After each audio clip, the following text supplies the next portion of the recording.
Welcome everybody, and today we're going to have a look at Joshua and Caleb from the Old Testament. I'm really grateful for Joshua and Caleb. There are many things we can be grateful for in life, but have you ever thought about the amazing biblical characters that have gone before us with a heart of gratitude? These guys and girls show us by their great example, and yes, even by some of their failings, how to live a courageous, godly life. Today I would like to show my gratitude to just two wonderful Old Testament characters, and hopefully I will find time to write about many more of them in the future. Joshua and Caleb, true Bible heroes.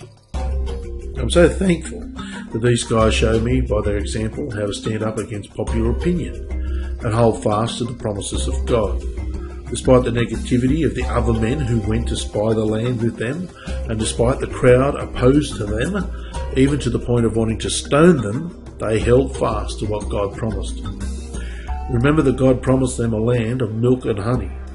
The same men went to the same land, yet the majority came back with a negative view compared to the minority who came back with a positive view.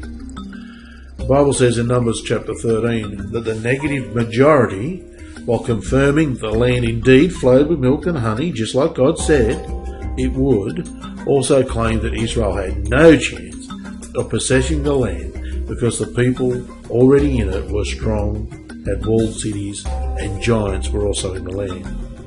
The positive minority, namely Joshua and Caleb, saw that the land was exactly as God said it would be, and boldly proclaimed, "Let us go up at once and possess it, for we are well able to overcome it."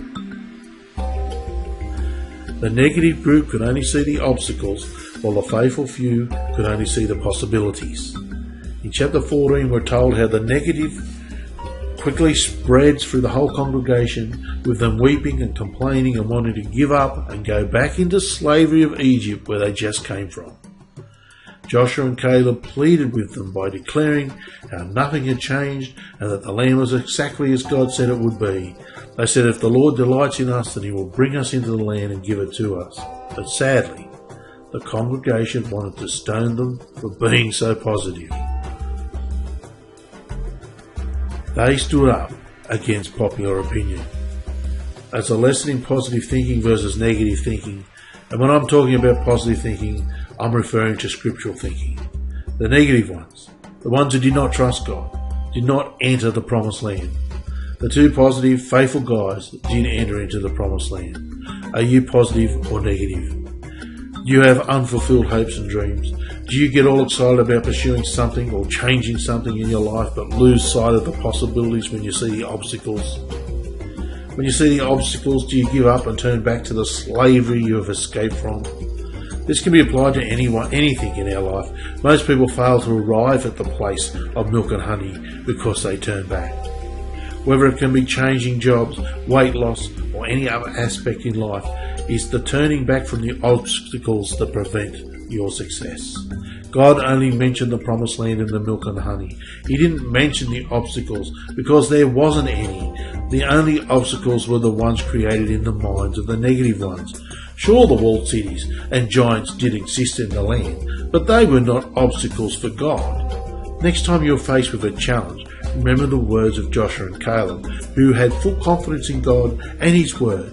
Let's go up at once and possess it, for we are well able to overcome it. Thank you, Joshua and Caleb, for showing us how to be positive, courageous, and faithful to God. Your example has helped many other believers down through the centuries, long past your own lifetime. Better thinking, and therefore godly thinking, results in a better life. Click the link below this video to get your Christian affirmations.